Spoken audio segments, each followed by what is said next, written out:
next topic is socialization in organizations. Socialization is a process whereby individuals operating with a social setting come to have a homogeneous set of beliefs and values.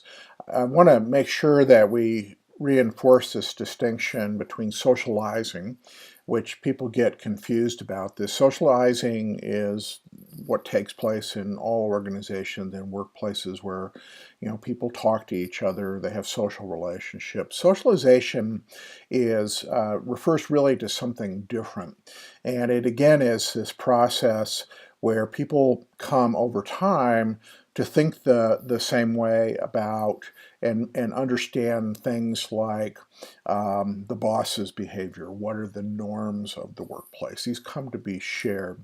Socializing actually has a role in this, in that people are constantly talking to each other, and that's part of it. But socialization is something quite distinct, and socializing doesn't necessarily guarantee this homogeneous beliefs and values. So socialization is interested in understanding the circumstances whereby you get this homogeneity of beliefs and values. And in most workplaces, it does occur. It's going to occur sometimes on the most trivial levels of where people sit in the lunchroom, but it also can have an impact, as we saw in Gillette metal fabrication, on the company, on the workplace productivity goals, on how people see their role in the company, how they should behave, are all results of these shared belief structures that people have. It is very much an effect of social information, and there's a much greater degree of socialization is going to occur when groups of people are relatively socially isolated, which means that they don't have other information inputs on how they should behave at work. And our workplaces in our lives are actually tend to be a significant part just for the amount of time that we spend there. There's some degree of social isolation inherent in that. When we studied the social sources of information, one of the things it did point out is that family inputs, friends input are also all factors that shape people's belief structures, and especially beliefs about work. But the workplace's role in our life is very significant, and even over a period of multiple years, we have much more interaction that's going to happen in the workplace. So we see these socialization effects. They're there informally, and some firms choose to make them formal. Where it's formal is really where we have firms kind of choosing and trying to create a value set that we would call the culture of the organization. And we saw this in quad graphics, where they would actually speak and go so far as to talk about indoctrinating people into the beliefs of the organization, not for some ulterior motive, but really to help people be most successful, help the firm be successful, create opportunities for people. And it's unusual that people would use that indoctrination language, but it's very common. We're socialized into our more general society, but we also are socialized in our workplaces and come to have these joint belief structures. The power of socialization is impacted certainly by and the degree of conformity that results from it, from this notion of in-group social ties. And to the degree people want to be successful in an organization, we'll see a lot more conformity with the organizational value set as they understand it.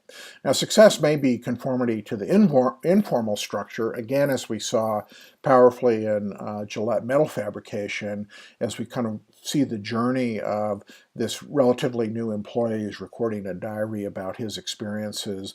We see these socialization things happening, including the humiliation, this kind of breakdown of you're not really who you think you are, you're not the hotshot that you think you are.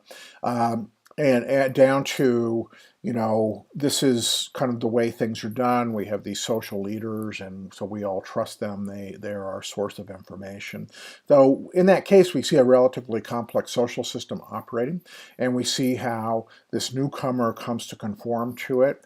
A newcomer who is arguably extremely smart, somebody who is getting a PhD, and still again, this social isolation effect and this immersion in an environment of controlled social information has a big impact on the person. And the case is based on actually a true situation. The scholar's name was Michael Burroway. He was a sociologist at the University of Chicago and wrote a book based on his dissertation called Manufacturing Consent. So, and so there were some other studies of this same environment, and so the information that came of putting together the case actually based on that true situation. One of the things that we talked about in the strong culture organization is, the potential for the conformity pressure to go into other aspects of people's lives. And so it can have a big impact on their family, on their capacity to draw boundaries between workplace and personal life. Those can get very blurred in these very highly inclusive organizations. And then there has been a problem historically of these highly socialized groups being, discriminating against sexual, ethnic, and racial minorities. Again, there's a higher sensitivity, I think, in current times to diversity issues and the importance of achieving diversity. But corporations historically that were strong culture organizations, had problems with this, and they've had to work very hard to, be inclusive. One of the issues that we see still that Silicon Valley firms get beat up on, which tend to be pretty high socialization firms like Facebook and Google, they have had a lot of issues with gender kind of issues in those organizations. And again, it's not intended, it's not purposeful, but it can happen. And so that's one of our concerns. And as we debated in class, one of our things on our leadership role, to the degree we want to take advantage of and have strong workplace cultures where people are aligned, where people enjoy these kind of cultures, where there's clarity of what we're doing and working together. It's really a leadership role to help people understand boundaries, to kind of encourage boundary formation, such as the kind of people give an adequate life to their time to their personal life versus their work life. They really look to the leadership to model those kinds of things. And leaders also need to be in the fore of challenging the culture where the culture needs to be challenged. And so, these things, these strong culture organizations are generally seen as desirable. They kind of encourage people to personally invest in the firm, so there's this very strong commitment aspect underlying it. And people like these environments, so we see them as positive things to pursue, but it's really up to the leaders to, as we talked about, there is this leadership responsibility to do this responsibly and to really think through what it is we're asking of people.